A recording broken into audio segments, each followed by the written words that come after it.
미국 경제가 약간 둔화 조짐을 보이고 있는 점도 투자 심리를 누그러뜨렸어요. 5월 미국 신규 주택 착공 건수가 계절 조정 연율 기준 전월 대비 5.5% 감소한 127만 7천 채로 집계가 됐습니다. 이는 월스트리트 저널이 집계한 시장 예상치 138만 채를 밑도는 수치입니다. 지난 4월 수치는 135만 2천 채로 하향 조정됐습니다. 주간 실업보험 청구자 수 약간 감소했지만 월가 예상치를 웃돌았습니다. 미국 노동부에 따르면 지난 15일로 끝난 한 주간 신규 실업보험 청구자 수가 계절 조정 기준 23만 8천 명, 직전주보다 5천 명 감소했습니다. 이번 수치는 월스트리트 전문가 예상치인 23만 5천 명을 웃돌았습니다. 미국의 올해 1분기 경상 적자는 전분기 대비 159억 달러, 7.2% 늘어남 2,376억 달러로 시장 예상보다 증가폭이 더 컸습니다. 닐 카시카리 미네폴리스 연은 총재가 미국 인플레이션이 페드의 목표치 몇 %죠? 2%. 2%로 돌아오려면 앞으로 1년에서 2년이 더 걸릴 수 있다고 전망을 하고 있습니다. 현재 임금 인상률이 너무 높다는 점을 그 근거로 들었습니다. 경제가 부분적으로 일부 완화의 증거를 보이고 있다면서 미국 경제가 놀라울 정도로 회복력이 있으며 경제가 어떻게 전개될지 아는 것은 매우 어렵다라고 말했습니다. 당연히 주가의 앞날 누구든지 알 수 있는 것은 매우 어렵습니다. 종목별로 보면 엔비디아가 3%대 하락을 했는데 아마존닷컴 1.8%대 올랐습니다. 알파벳도 조금 올랐습니다. 애플이 2%대 하락했고 테슬라도 1%대 하락했습니다.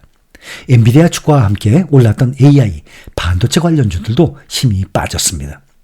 시총 1조 달러 클럽 후보로 거론이 되던 브로드컴이 3%대 오랜만에 크게 떨어졌어요. 퀄컴은 더 떨어졌습니다. 5% 이상 떨어졌습니다. 또 최근 오름폭이 컸던 마이크론 테크놀로지 5%대 급락했습니다.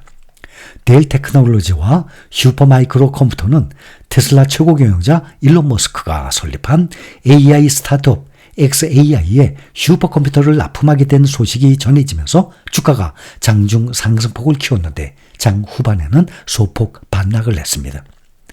애플은 중국에서 인공지능 폰 출시가 무산될 위기라는 사실이 알려짐에 따라서 애플의 주가가 2% 이상 떨어졌어요.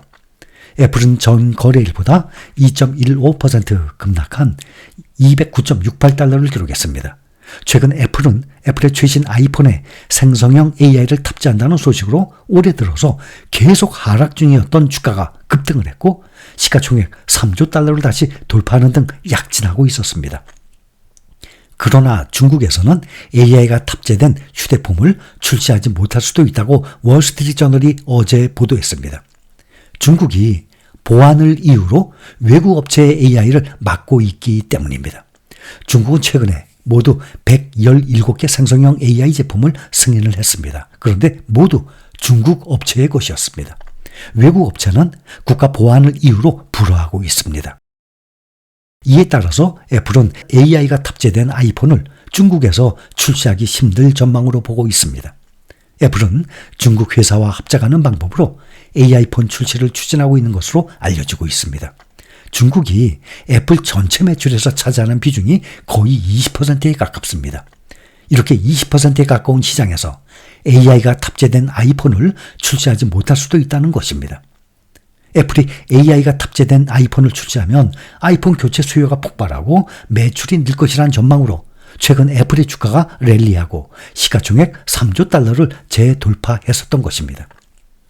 반도체주 중에 AMD, 오늘 오랜만에 필라델피아 반도체주 주요 종목들이 모두 하락했는데 파이퍼 샌들러가 토픽으로 선정을 하면서 주가가 유일하게 4.6%나 급등했습니다.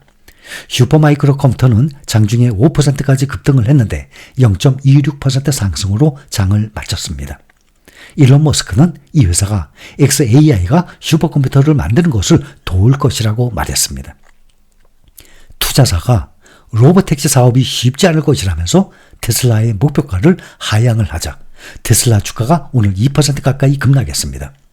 테슬라는 전 거래일보다 1.78% 하락한 181.57달러를 기록했습니다. 이는 투자자 RBC가 로보택시 사업이 쉽지 않을 것이라면서 테슬라의 목표가를 기존의 293달러에서 227달러로 하향했기 때문으로 보입니다. RBC는 투자 등급은 시장 수익률 상회 등급을 유지했습니다. 하지만 RBC는 자율주행의 총화인 로보택시 사업에서 이익을 내는 것은 먼 훗날의 일이다 라고 목표가를 하향을 했기 때문입니다. 니콜라가 역주식 분할, 즉 주식 병합을 추진하는 것으로 알려지면서 주가가 31%나 폭락을 했습니다. 미국 전기차주 일제히 떨어졌습니다. 리비안 6.26% 하락, 루시드는 1.17% 떨어졌어요. 니콜라는 전 거래일보다 31.46% 폭락한 33센트를 기록했습니다. 이것은 회사가 30대 1 역주식 분할을 추진한다는 소식 때문으로 보입니다. 역주식 분할은 주식을 쪼개는 것이 아니라 합하는 거예요. 반대죠. 엔비디아가 10분의 1로 주식을 나눴죠. 그런데 이것은 쪼개는 게 아니라 이것을 합병하는 거예요. 합하는 거예요. 이것은 주가를 1달러 이상으로 끌어올리려는 이 꼼수죠. 현재 33센트니까 니콜라는 지난 4월 9일 이후 주가가 1달러 미만에 머물고 있습니다. 나스닥은 거래소에 상장된 기업이 최소 주가를 1달러로 유지하도록 요구하고 있습니다. 회사의 주가가 30거래일 연속 1달러 미만으로 떨어지면 거래소는 회사에 180일 이내에 규정을 준수해야 한다는 공식 통지를 보내게 됩니다. 근데 그 이후 개선이 되지 않으면 자동 상장 폐지가 되거든요. 기업이 이 규정을 준수할 수 있는 방법은 두 가지가 있는데 주가를 급등을 시키는 뉴스를 발표하거나 주식 병합을 실시하는 것입니다. 이 역주식 분할 소식이 알려지자 투자자들은 니콜라의 회생 가능성이 없다고 보고 주식을 투매한 것으로 보입니다. 주식 분할은 주로 레버리지 같은 경우, 그 반대인 주식 병합은 주로 인버스에서 실행을 합니다. 그 이유는 역사적으로 꾸준히 우상향을 하는 미국 시장에서 레버리지는 주가가 계속 오르니까 한 주당 가격이 요번에 브로드콤도 $1,000 넘어가서 이제 분할할 거죠. 엔비디아도 $1,200까지 올라갔으니까 10분의 1로 줄였죠. 이번에 엔비디아가 $1,000 넘어갔잖아요. 이렇게 10분의 1로 주식 분할을 해서 가격을 낮추는데 반대로 인버스는 주가가 99%까지 폭락을 하니까 1달러 아래까지 내려가서 상장 폐지가 될 위험성이 또 생기기 때문에 주식의 주당 가격을 끌어올리기 위해서 반대로 주식 병합을 실행하는 것입니다. 예를 들어서 대표적으로 반도체 세배 레버리지 SOXL 보면 5년 동안 570%, 6.7배 이상 상승한 반면에 인버스는 SOXS는 반대로 마이너스 99.97% 다 날라갔죠. 원금이 거의 다 날라간 상태예요. 그래서 항상 말씀을 드리지만 역사적으로 우상향을 하는 미국 시장에서 레버리지의 반대인 인버스에 투자를 한다는 것은 아주 위험하다고 말씀을 드리는 것입니다. 또 그것도 주가가 오르내리는 타이밍을 맞춰서 이번에는 오를 거니까 레버리지에 넣었다가 떨어질 거니까 또 인버스를 넣었다가 이렇게 레버리지와 인버스를 오가면서 갈아탈 수 있다고 생각하는 것 그거 자체가 아주 위험한 발상입니다.